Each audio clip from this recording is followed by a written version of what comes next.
पूरा ये क्लियर हो जाएगा कि ये दुर्गा पूजा कब आया है, क्यों आया है, किसने बनवाया है, इसका क्या ये बुधवार को ही कन्वर्ट कर दिया गया है, क्या बुध को ही दुर्गा काली बना दिया गया है, फिर ये महिषासुर कौन है जिसका ये हमेशा वध करने के लिए एक औरत तैयार है। भारत में तो महिला को पढ़ने का ही हक नहीं दिया गया। सावित्रीबाई फुले जब पहली बार स्कूल खोली महिलाओं के लिए तो उनको सब लगे गोबर मलमूत्र से ये सो कॉल्ड अपने को सबसे बड़े विद्वान जो समझते थे उनकी औरतें मरने लगी कि धर्म के विरुद्ध जा रही है। तो जो औरत पढ़ेगी लिखेगी नहीं वो अचानक से उसको ऐसा दिखाने लगो कि उसके हाथ में त्रिशूल भाला ये है और ये किसी राक्षस टाइप के व्यक्ति को मार दे रही है। तो मर्द क्या कर रहे थे? अगर कोई औरत जो है सेना लेके इतने अस्त्र शस्त्र लेके राक्षस को मार रही थी तो मर्द क्या कहीं दुबक गए थे क्या? भाई महिलाओं को आज तक पूरा प्राचीन काल में जितने भी कभी देखा गया है लड़ाइयाँ हुई हैं, स्त्रियों को कौन आगे किया है? अक्सर हम मर्दों ने ही लड़ाई लड़ी है। स्त्रियां भी लड़ाका थी, बहुत कम थी, बहुत रेयर मिलता है, बहुत कम मिलता है, कहीं इक्का दुक्का मिलती है।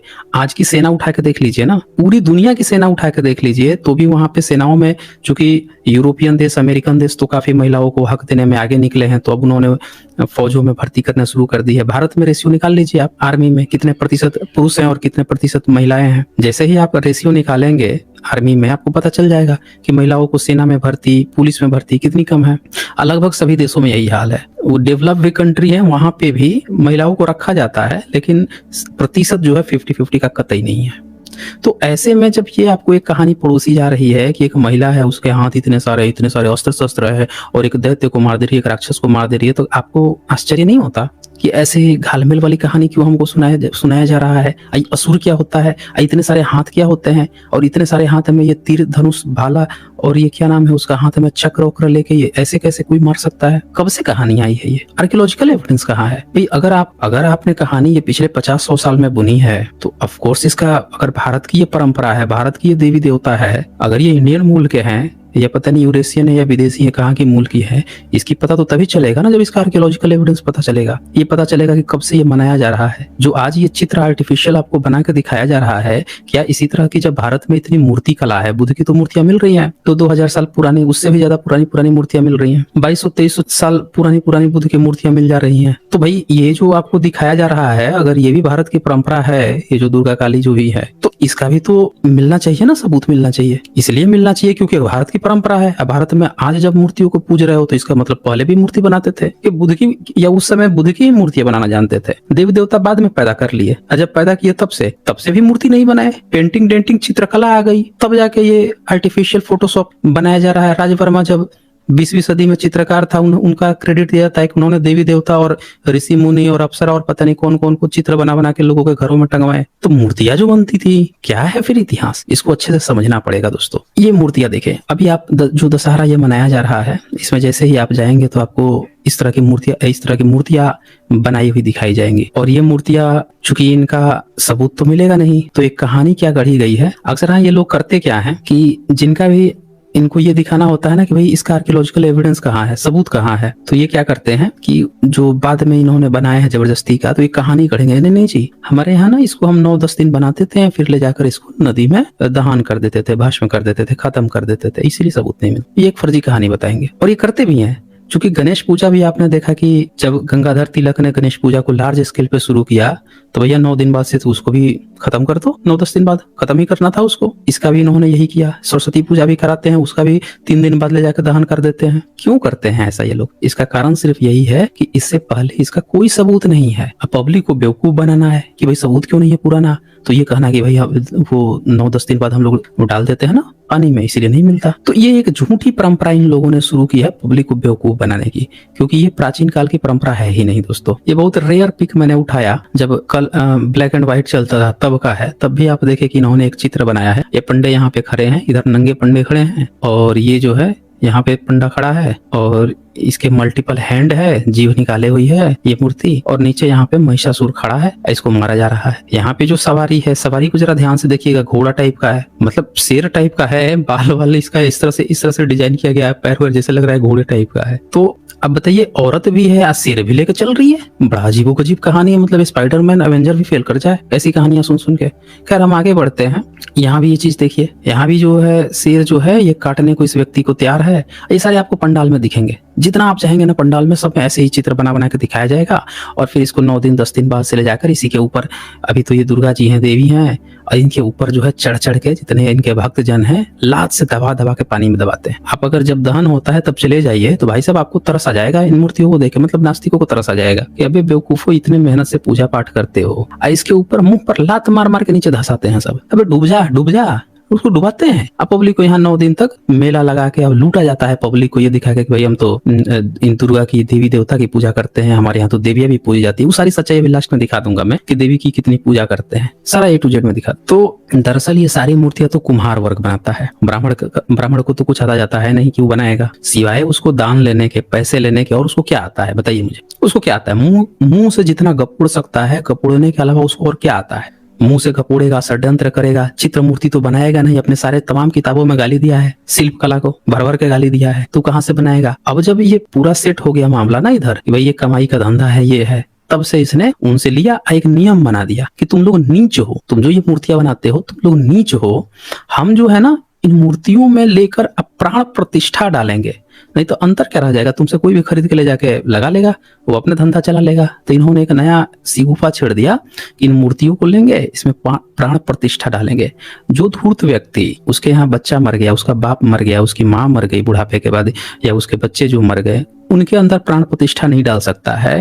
वो धूर्त व्यक्ति देखे समाज को कैसे धूर्त बनाता है कि ये नीच जाति के लोग चूंकि मूर्ति बनाए हैं तो इसमें कोई जान नहीं है, बस मूर्ति बना दी है। असल ज्ञानी, असल ताकतवर तो हम हैं। हम मंत्र पढ़ेंगे या मंत्र पढ़ के इसके भीतर जान डाल देंगे। ये दुर्गा है ना, तो दुर्गा का लाकर जान डाल देंगे। अरे भैया तो तू जान डाल देता है तो ये मिट्टी जो है हरकत करनी चाहिए ना। इस सारे धार्मिकों का क्या कहना है कि मिट्टी से इंसान बना है, मिट्टी से इंसान बना है, ये आपने सबने सुना होगा। तो भैया जब मिट्टी से बना है तो एक काम करना, जब इसमें जान डालता है तो वो हरकत करनी चाहिए। हरकत क्यों नहीं कर रही है?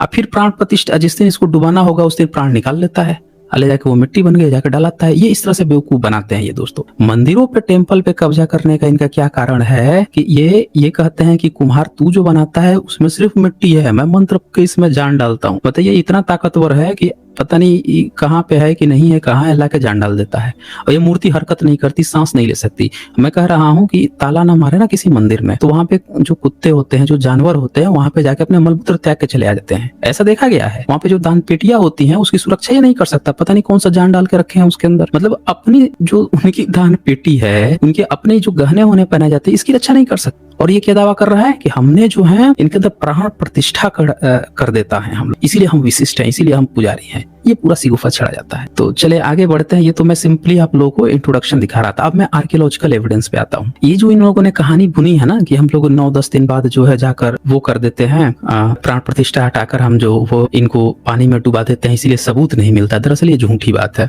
इनको पूरी सच्चाई पता है कि इसके आर्कियोलॉजिकल एविडेंस जो है ये बौद्धों के हैं, और इसीलिए इन्होंने ये बात ही गायब कर दी कि लोगों को सच्चाई न पता चल जाए। ये तमाम मूर्तियां मिली हैं दोस्तों। आप जो है आर्कियोलॉजिकल आप नहीं देखते हैं, लोग नहीं जानते हैं, लोग पूरी तरह से मस्त हैं, व्यस्त हैं, उनको पता ही नहीं है कि भाई ये जितनी भी चीजें, ये गपोड़ गाथा ये जो बता रहे हैं, इन सबका आर्कियोलॉजिकल एविडेंस मिला है। और ये जितनी मूर्तियां हैं जिनको ये दुर्गा काली बता के प्रचार कर रहे हैं, इन सारी मूर्तियों में मूर्तियां जो हैं बौद्धों की हैं, बौद्धों की जो डिफरेंट ब्रांच हैं उनकी है। अब ये लेफ्ट साइड में ये देखिए आप, ये आपको दिख रहा है ना मूर्ति, कंप्लीट मूर्ति लेफ्ट साइड में। इसमें ये जो औरत की आकृति बनाई गई है ये महिला बोधिसत्व है, और इनमें मल्टीपल हाथ है। ये देख रहे हैं मल्टीपल हाथ है। इन हाथों में शस्त्र भी है, अस्त्र शस्त्र भी है। ये दरअसल जब बनाया गया था, ये मूर्तियां जब बनाई गई थी, ये पाल वंश के दौरान बनाई गई थी। पाल वंश जो है आर्य महासंघिक जो संघ होते हैं इनके बाद का था, और पाल वंश ने महिला सशक्तिकरण पे सबसे ज्यादा जोर दिया था। इसीलिए आप देखेंगे कि जो पाल वंश के क्षेत्र में महिलाओं में बहुत ज्यादा जो प्रगति थी या बौद्ध भिक्षुणी जो थी, इन पर ज्यादा वो दिया गया, फोकस किया गया। फोकस क्या, इनको मतलब बढ़ावा दिया गया, कमजोर नहीं माना गया। क्योंकि बौद्ध मार्ग में हुआ क्या था कि पहले तो पूरी दुनिया में महिलाओं को कोई अधिकार नहीं था, सब भोग की वस्तु समझते थे। राजा होते थे, आक्रमणकारी होते थे, वो जीत गए, दूसरे देश को जीत गए, वहां के महिलाओं के साथ क्या करते थे, उनके सैनिक क्या करते थे, तो सर्वविदित। वर्ल्ड वार में ही फ्रांस के महिलाओं के साथ क्या किया जर्मन वालों ने, सर्वविदित थे। अमेरिका जब दोबारा गया जीतने के लिए, उन लोगों ने भी बहती गंगा में हाथ धोया, ये सब सर्वविदित है। यही नहीं, पूरी दुनिया में जितनी महिलाओं के साथ जब लड़ाइयाँ होती थी, उनके साथ जो बुरा व्यवहार किया जाता था, वो सर्वविदित है। तो यहाँ पे आप देखें कि जब इधर से आक्रमण, मुस्लिम इस्लाम के आक्रमण शुरू होते हैं, उधर 712 से बाद से कासिम वगैरह, या फिर दुनिया का जो परिदृश्य बदलता है, और तभी आप देखेंगे कि भारत में जो वज्रयान शाखा है, उस वज्रयान शाखा के पास से महिलाओं को सशक्तिकरण दिखाया जाने लगता है कि महिलाएं कमजोर नहीं होती। आप लोग बौद्ध भिक्षुणियों को जो सर मुड़ा के दम प्रचार करती हैं, आप कमजोर समझते हो, ऐसा कमजोर नहीं है वो। उनके हाथ में भी हथियार हैं, वो लड़ सकती हैं, किसी से भी लड़ सकती हैं। और जो और लड़ने का यहाँ पे तात्पर्य किसी फिजिकल इंसान से लड़ने का नहीं था, दरअसल दुर्गुणों से। ये एक गुणात्मक शैली थी बौद्धों की, ये तो हिंसा की बात ही नहीं करते थे दरअसल। लेकिन महिला का सशक्तिकरण इस तरह से दिखा रहे थे ये कि महिलाएं जो हैं वो, जिस तरह से पुरुष जो दिखाया जाता है कि बहुत ज्यादा अस्त्र शस्त्रधारी है, बहुत ज्यादा ताकतवर है, तो महिला कमजोर नहीं है। तो सशक्तिकरण की ये वो एक ब्रांच बनी थी बौद्धों की, और ये पाल वंश में बनी थी। आगे मैं दिखाऊंगा, मैप भी दिखाऊंगा कि आज जिन जिन जगहों पे दुर्गा पूजा मनाई जा रही है, काली पूजा मनाई जा रही है, वो क्षेत्र का पूरा मैप आप एक बार गौर कीजिएगा, आपको पूरा पता चल जाएगा कि वो पाल वंश के ही इलाके थे। और इसीलिए इन्हीं क्षेत्रों में सबसे ज्यादा फेमस है, अन्यथा आप साउथ में जाएंगे तो उतना नहीं फेमस है दुर्गा पूजा का, बहुत जगह तो छुट्टी तक भी नहीं होती है। लेकिन नॉर्थ इंडिया में भी खास रीजन है, उधर ये ज्यादा फेमस है। अच्छा, इसमें आप देख लीजिए, ये जो महिला जो बोधिसत्व है, इसको अगर किसी आप दिखा देंगे ब्राह्मणवादी का, जो बौद्ध मार्ग के बारे में नहीं जानता क्योंकि इन्होंने लिपापोती करके गायब कर दिया, बुद्ध का नाम नहीं आना चाहिए। अब ये आर्कियोलॉजिकल एविडेंस की देखिए, आपने देखा होगा कि जहाँ पे धम्मचक्र लेकर कोई व्यक्ति तलवार बांध के कमर पे कोई खड़ा है, उसको भी ये धूर्त लोग बता देंगे कि देखो कृष्ण का सबूत मिल। कहीं कोई व्यक्ति जैसे बुद्ध के पिताजी हल चला रहे हैं, उस तरह की भी कहीं हल वाली जैसे टाइप की आकृति मिलेगी तो उसको तुरंत बलराम से जोड़ना शुरू कर देंगे ये। लेकिन इतने सारे आर्कियोलॉजिकल एविडेंस होने के बाद से भी जो दुर्गा काली बता रहे हैं, दुर्गा काली का आर्कियोलॉजिकल एविडेंस क्यों नहीं दिखाते? रामकृष्ण पे खूब जोर देते हैं, दुर्गा काली का आर्कियोलॉजिकल एविडेंस क्यों नहीं दिखाते हैं? क्योंकि रामकृष्ण का आर्कियोलॉजिकल एविडेंस है ही नहीं। ये जो साक्ष्य है, इसका आर्कियोलॉजिकल एविडेंस है। आर्कियोलॉजिकल एविडेंस है पाल वंश का। पाल वंश कब था? तो 9वीं सदी से लेकर 11वीं सदी तक के बीच में था, 12वीं के मिड तक था। तो ये जो दौरान था पाल वंश का, इस टाइम ड्यूरेशन में जब खुदाई होती है, उत्खनन होता है, तो यहाँ से ये मूर्तियां निकलती हैं तो सर के ऊपर जो टॉप पे यहाँ पे स्पेशली मूर्ति बनी हुई है, जो मैंने राइट साइड में दिखा दिया है घेरा मार के, देख लीजिए, बुद्ध है। यानी महिला सशक्तिकरण की जो नींव डाली थी वो बौद्धों ने डाली थी, बौद्ध राजाओं ने डाली थी, ये समझ लीजिए। तो आज का जो ब्राह्मण यत्र नार्यस्तु पूज्यन्ते रमन्ते तत्र देवता का जो गाना गाता है, ये पूरी तरह से फर्जी है दोस्तों। महिला सशक्तिकरण की नींव बौद्धों ने डाली थी। बुद्ध के समय पहली बार उन्होंने अधिकार दिया, और उसके बाद से बौद्ध जो है लगातार इस पर रिसर्च करते गए। मल्टीपल हैंड्स का मतलब यहाँ है कि ये कई गुना ज्यादा ताकत रखती हैं। एक सिंपल इंसान से, एक सिंपल एक बंदा से ज्यादा ये काबिलियत रखती हैं। मल्टीपल हेड का भी मतलब है कि इनके अंदर जो है बहुत सारे गुण हैं, हर तरह के भाग भंगिमाओं पर इनका वो है, कंट्रोल्ड है। और इसीलिए जो ऊपर टॉप है, यहाँ पे देख लीजिए 1 2 3 4 5 6 7, यहाँ 7 बोधिसत्व यहाँ पे आपको देखने को मिल रहे हैं ऊपर सर पे। राइट साइड में मैंने थोड़ा जूम करके दिखाया है आप लोगों को। सबसे ऊपर आप देखिए बुद्ध जो है स्पर्श मुद्रा में बैठे हुए हैं, सबसे टॉप। यहाँ से भी आपको साफ साफ नजर आ रहा होगा कि महिलाएं जो हैं जिनके मल्टीपल हैंड, कमल के फूल पे बैठा हुआ है, देख लीजिए ध्यान से, कमल का फूल, पद्म, ये लोग पद्म बोलते हैं ना, ये देख लीजिए। तो इससे ये पता चलता है कि इस तरह की हाथ में अस्त्र शस्त्र भी होते हैं इनके। इन्हीं को इन लोगों ने उठाकर दुर्गा काली का रूप बताना शुरू किया। और देखिए ये फोटो लेफ्ट साइड में देखिए, ऊपर फिर से बुद्ध बैठे हुए हैं, 3 जगह यहाँ घेरा मारा हुआ है। और ये जो महिला बैठी हुई है, ये देखिए हाथ में इनके, यहाँ पे 2 ही हाथ है इनके, लेकिन दोनों हाथ में पैर की मुद्रा देखिए। ये जो पैर है राइट साइड वाला जो नीचे गया है, वो भी कमल पे यहाँ पे टिकाया गया है। और इसी तरह की जो मूर्ति होती है, ये खैर ये मूर्ति जो है, इस तरह की मूर्ति ये लोग विष्णु की बताते हैं। ये मूर्ति जो है, ये आज दिखाएंगे, पैर इसी तरह से बैठा रहेगा, एक हाथ ये रहेगा। लेकिन जैसा कि मैंने आप लोगों को बताया था कि इस तरह की जो मूर्तियां होती हैं, हाथों की मुद्रा पे गौर कीजिएगा। हाथों की जो मुद्रा है, ये बाहर की तरफ ऐसे खुली हुई है, और एक ये जो हाथ है लेफ्ट साइड, इसका हाथ आप देख लीजिए ऐसे आशीर्वाद देने के पोजीशन में है। और मुद्रा वाला मैंने आप लोगों को पिछला बार दिखाया था कि जो 10 मुद्राएं हैं बुद्ध की, वो मुद्राएं हमेशा ही आपको कुछ न कुछ बताती हैं, कुछ इंडिकेशन करती हैं।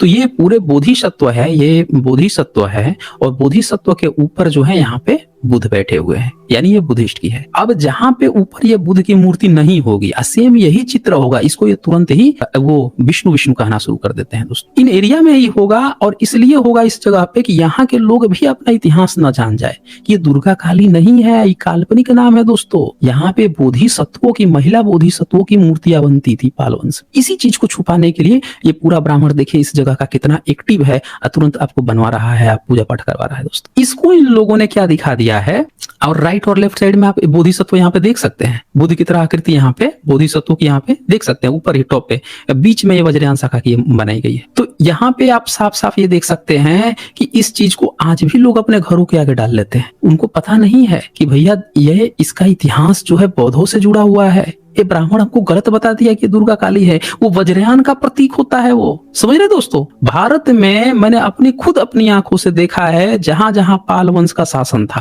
पूरा का पूरा जो जहां भी आज भी रहते हैं, जो आप पाकिस्तान से लेकर पूरा ये बिहार, झारखंड, असम तक चले जाइए, बंगाल तक, ये पूरे के पूरे लोग ये ऊपर घरों के ऊपर ये इस तरह की चीज लगाते हुए पाए जाएंगे। भले वो अपने को पक्का ब्राह्मणवादी करते हो, दिन रात भगवान राम, भगवान कृष्ण और दुर्गा काली यही बात करते हो, फिर भी वो ये लगाते हैं, लेकिन उनको पता नहीं है कि ब्राह्मण ने उनको ठग दिया है। ये वज्रयान की प्रतीक है। देखो दोनों तरफ बोधिसत्व यहाँ बैठे हुए हैं ऊपर। और देखिए, अच्छा ये एक और कहानी, ये तो मैंने आप लोगों को दिखा दिया। अब एक कहानी ये देख लीजिए, मुंडेश्वरी देवी जी का। ये जब आप सर्च करेंगे गूगल पे, यूनेस्को पे, कहीं पे भी, तो दिखाएगा भारत का सबसे ओल्डेस्ट हिंदू टेम्पल। क्या दिखाएगा? भारत का सबसे ओल्डेस्ट हिंदू टेम्पल। और इनका ऊपर का घूंघट जैसे हटाया जाएगा, जैसे हटा के ये पिक लिया गया है, तो आप देख लीजिए, खुद देखकर तय कर लीजिए कि किसकी मूर्ति है, बता दीजिए। इसको बताएंगे ये 6ठी सदी का है या गुप्त काल का है। 6ठी-7वीं सदी का गुप्त काल का ये बताएंगे दोस्तों। ये आपको लग रहा है कि ये किसी देवी का है। आंख देखिए, ये जबरदस्ती अलग से इन्होंने लगाया हुआ है। ऊपर जो सर है, जो बुद्ध के यहाँ पे बाल जो गोल गोल से रहते हैं, उसके ऊपर इन्होंने सिंदूर लगा के पोतने की कोशिश की है। ये देखिए, टीका भी ऊपर से अलग से लगाया है। यहाँ आंख तो पूरा आर्टिफिशियल ऐसे लगा दिया है कि ढक जाए, पता ना चले। फिर भी चूनर हटाने पर पता चल जाता है कि ये बुद्ध की मूर्ति है। तो जरा सोचिए, जिस 6ठी शताब्दी को सबसे ये ओल्डेस्ट टेम्पल बताते हैं, वहां भी बुद्ध ही है। अब बुद्ध को ही इन्होंने दुर्गा, काली, मुंडेश्वरी सब बना रखा है दोस्तों। बोधिसत्वों को इन्होंने बना रखा। यहाँ पे तो सीधे सीधे बुद्ध को ही बना दिया। ये टेम्पल जो है मुंडेश्वरी टेम्पल, आपको बिहार में चले जाएंगे, वहां पे मिल जाएगा। अब जरा सोचिए कि आपकी विरासत के ऊपर कौन बैठा हुआ है, कौन आपकी विरासत को ढककर दूसरी कहानी सुना रहा है और दूसरी चीजें पकड़कर आपको वो बना रहा है, बेवकूफ बना रहा है। अच्छा, अब मैं जिस आर्कियोलॉजी की बात कर रहा था, वो भी एक बार लगे हाथ दिखा देता हूँ। अभी आर्कियोलॉजिकल सर्वे ऑफ इंडिया जो है, एक क्षेत्र है, मिला है अभी, बांधवगढ़। तो बांधवगढ़ में क्या हुआ है कि वहां पे जो टाइगर के लिए रिजर्व किया गया था, उन क्षेत्रों में इन्होंने एक सर्वे अभियान चलाया, और वहां सर्वे अभियान चला के बहुत सारे अवशेष मिल गए। तो इसको आर्कियोलॉजिकल सर्वे ऑफ इंडिया ने यहाँ पे ट्वीट किया। जो मैं आपको बता रहा था कि कैसे भारत का इतिहास लोग नहीं समझ पाते हैं, हर जगह यही बैठे होते हैं। इसको लीड कर रहा था कोई वाजपेयी नामक एएसआई के थे, उन्होंने वो लीड कर रहे थे। अब ट्वीट जो है कुछ इस तरह से आया हुआ है, ये देखिए कैसे ट्वीट ये लिखते हैं। In Bandhavgarh forest reserve remarkable archaeological remains unrevealed by ASI GOL in an exploration 26 temples. इन्होंने सबसे पहले क्या लिखा, ध्यान दीजिएगा इस चीज को, एक्सप्लोरेशन 26 टेम्पल्स इन्होंने लिख दिया। अब ये बताइए कि चीन में आप जब जाएंगे तो वहां जितने भी बुद्धिस्ट के जो महाविहार होते हैं इस तरह के, उनको टेम्पल कहा जाता है, चाइनीज टेम्पल। जब आप बिहार में जाएंगे, जो बोधि टेम्पल कहा जाता है, उसको महाबोधि टेम्पल कहा जाता है, बुद्ध का जहां पे मूर्ति बना है। ये टेम्पल किसको कह रहा है, इस खेल को जरा समझिएगा। सबसे पहले इन्होंने क्या इस्तेमाल किया, बड़े खेल से समझने की जरूरत है कि जब ये लोग हायर पोस्ट पे होते हैं, जब देश को गवर्न कर रहे होते हैं, और बुद्धिस्टों की जब चीजें मिलती है, तो वहां पे कुछ ऐसे स्टेटमेंट देने की कोशिश करते हैं जिससे भक्त जन पढ़े तो उसको ऐसा प्रतीत हो कि उसकी भी बात चल रही है। इनको ये मार्केट वैल्यू बनाए रखना है कि यहाँ पे ये सारी चीजें जितनी मिल रही है सब ब्राह्मणों का है, ब्राह्मणिकल सिस्टम का है। ये देखिए क्या लिखते हैं, इन एन एक्सप्लोरेशन 26 टेम्पल। सबसे पहला स्टेटमेंट 26 टेम्पल्स पर इन्होंने दिया, जबकि मैं सारा चित्र दिखा दूंगा, आपको कोई यहाँ पे टेम्पल नहीं मिलेगा, सब बौद्धों की, बोधिसत्वों की मूर्ति है। और देखिए 26 केव्स। अब जरा एक बार ये बता देते हैं, ये केव्स जो हैं ये कौन से हिंदू टेम्पल की निशानी है?